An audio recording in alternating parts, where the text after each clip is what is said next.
Hello à tous et à toutes, aujourd'hui on se retrouve pour une nouvelle vidéo tuto en 3 étapes. Comment créer un spawn incassable en command block. Donc, pourquoi en 3 étapes? Car il y a 3 façons différentes de le faire. Une façon qui est moins bonne ici, enfin moins efficace, qui est ici.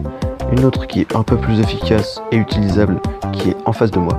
Et une autre qui est tout là-haut, que je vous montrerai à la fin, qui est tout aussi utilisable et bien plus efficace. Donc tout d'abord, nous allons voir la première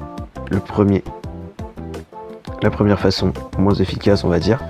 Je vais juste faire /game mode 0, je vais le copier. Tac, donc je me mets en game mode 0. Donc là, je casse le bloc de terre et il se replace. Je casse aussi le bloc de cobblestone et il se replace. Donc j'ai un command block en dessous, c'est pour vous montrer quelque chose après. Et ici, vous voyez, si je casse à la main ou avec un item la glace, donc je vais me reprendre de la glace, ou avec n'importe quoi, cet item, cela ne marche pas, ça marche juste avec une Silk Touch. La Silk Touch qui fait dropper n'importe quel item, donc ça marcherait avec n'importe quoi. Nous allons voir tout de suite comment cela marche avec les command blocks qu'il y a en face de moi. Je me mets en créatif. Nous voyons donc ces deux command blocks, je vais vous expliquer juste après, je les ai modifiés quelque peu. Et donc je vais vous montrer pour la cobblestone. Donc là ça met execute à partir de l'item cobblestone, donc à son emplacement, file en dessous de cet item et sur cet item, stone 0 replace air. Donc qu'est-ce que ça veut dire? Ça veut dire que à chaque fois que l'item de cobblestone, donc celui qu'on drop avec la stone qu'on a en cassant avec une pioche normale et non Silk Touch, ça veut dire que ça pose un objet donc sur cet item et en dessous stone 0, donc de la pierre, enfin de la roche on va dire, 0, et ça replace seulement l'air. Comme ça ne casse pas les objets qu'il y a en dessous. Donc par exemple, c'est pour ça qu'il y a le command block en dessous.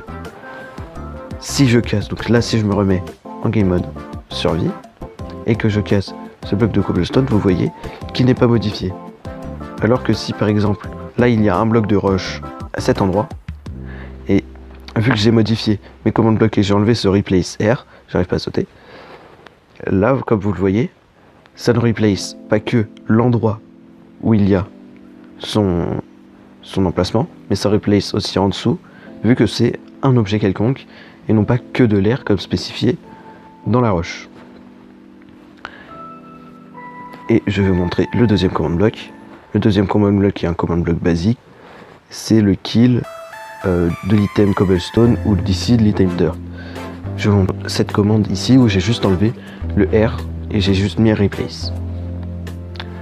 Passons tout de suite à la deuxième méthode un petit peu plus efficace, qui replace tous les items, enfin tous les blocs dans cette région. Donc là ma région c'est à cette coordonnée en couche 64 et à cette coordonnée, donc à cette coordonnée là en couche 70.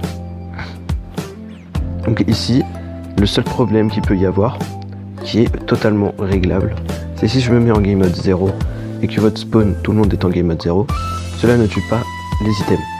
C'est totalement réglable si vous mettez un command block en répétition en dessous de votre spawn, kill type égal item dans le rayon de votre spawn, donc moi par exemple ça serait 4, et du coup ça tuerait tous les items. On ne va pas s'attarder sur cette démonstration plus longtemps, je vais tout de suite voir le command block et vous l'expliquer en détail. La commande est en un seul command block, c'est seulement un clone donc de la première coordonnée à l'emplacement, donc à la couche la plus basse, et la deuxième coordonnée à l'opposé, à la couche la plus haute. Moi par exemple ça serait avec ce bloc là, car c'est la couche la plus haute. Et il faut obligatoirement avoir préalablement copié votre spawn à un autre endroit. Et en gros, ce spawn là, qui est incassable, comme vous l'avez vu, c'est ce spawn là. Donc si par exemple je casse le bloc qu'il y a en haut, vous voyez très bien qu'ici, il est cassé. Et que je ne peux pas poser d'autres blocs. Passons tout de suite à la troisième méthode, la méthode la plus utilisable de ce tutoriel. La seconde méthode était aussi utilisable, mais moins pratique on va dire. Donc cette méthode c'est si ici on a un command block qui nous donne, donc c'est c'est le spawn pour tout le monde, qui nous donne un tag qui dit vous êtes au spawn. Donc moi par exemple, je le mets là, oh ça me donne le tag au spawn. Donc là mon spawn c'est à partir de la roche jusqu'à la terre, et que là je sors de mon spawn. Donc là ça me dit the world builder ability has been granted to you. Donc, ça veut dire que là j'ai le droit de casser. Ça ne marche pas car je suis owner sur la map, donc je peux casser quoi qu'il arrive. Et si je re-rentre, the world builder ability has been revoked to you, from you, je veux dire, ça veut dire que je n'ai plus la permission de casser. Vu que je suis owner, je ne peux pas vous faire la démonstration. Je vous laisse le voir par vous-même sur votre spawn. Mais si vous avez des reliefs, il faut bien évidemment avoir le rayon à partir de reliefs. Car si je saute et que je suis pas sorti exactement de mon spawn, l'ability qui m'a été updated, car je suis plus à un rayon de 5 de cette coordonnée là. Comment marche les command blocs? Du coup, c'est un petit peu relou les commandes et tout. Donc là, ici c'est pour le tagger du spawn, donc c'est quand on est au spawn. Donc là ça teste s'il y a un joueur dans un rayon de 5 à partir des coordonnées du centre de mon spawn. Moi mon spawn il fait 5 de rayon. Et du coup ça teste s'il y a un joueur qui a le tag hors du spawn dans ce rayon. Et si il y en a un, ça lui donne World Builder false, ça lui donne le tag au spawn, et ça lui enlève le tag hors du spawn. Et c'est exactement la même chose inversée pour dire qu'il est hors du spawn. Si il y a une personne qui est au rayon minimum, c'est pour ça le RM, avec un tag au spawn, alors ça lui donne la permission de poser des blocs avec le World Builder true, ça lui donne le tag hors du spawn, et ça lui enlève le tag. C'est tout pour moi je pense, j'ai fait le tour de ces command blocs. Je vous conseille vivement d'utiliser soit la dernière méthode que j'ai ici, soit la seconde. Cette commande est pour d'autres événements.